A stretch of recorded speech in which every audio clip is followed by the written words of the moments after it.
The external auditory canal consists of two parts. Outer part is the cartilaginous part, which forms the 1/3 part of the canal, and the inner part is the bony part. It opens laterally and is known as external auditory meatus. The bony part lies within the temporal bone, as you can see in this picture.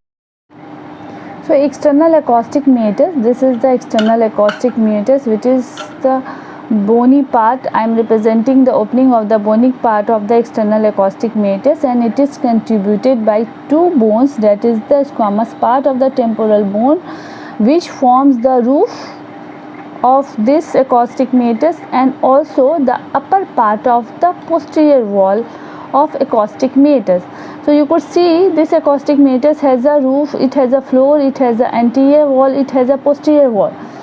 So the roof and the upper part of the posterior wall is contributed by the squamous part of the temporal bone, while the anterior wall, its floor and lower part of the posterior wall, it is contributed by the tympanic plate of the temporal bone. This is the tympanic plate, so it is contributing the anterior wall, floor and the part of the lower part of posterior wall of external acoustic meatus.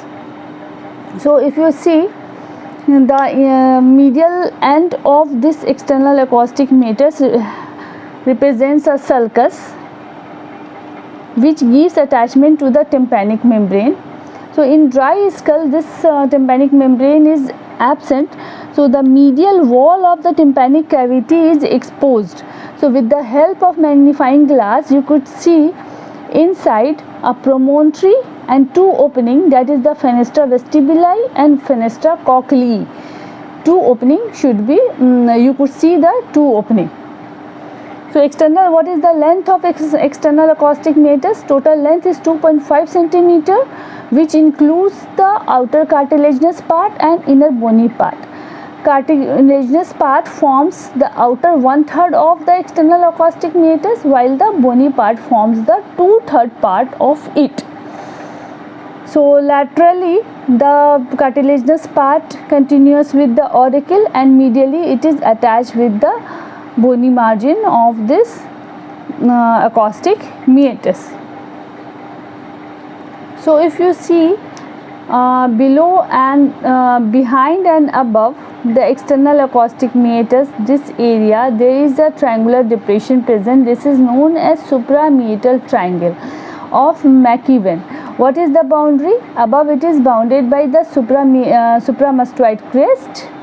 In front it is bounded by the posterior margin of external acoustic meatus, and behind it is bounded by an imaginary line which runs obliquely across these two lines. So it forms a triangle, and this is known as the suprameatal triangle of McEwen. What is the importance? The mastoid air cells lies around 12 to 15 mm deep to this triangle. So you could see here the mastoid air cell, this part has been broken. So the opening you could see here, these are the mastoid air cells. Okay, so these are the mastoid air cells.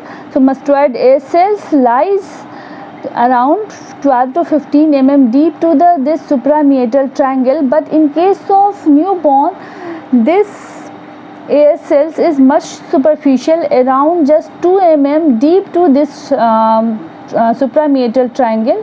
In case of newborn, it is much superficial and lies only 2 mm deep to this triangle. As the child grows, it becomes deeper and deeper, around 1 mm each year, till the adult position is reached.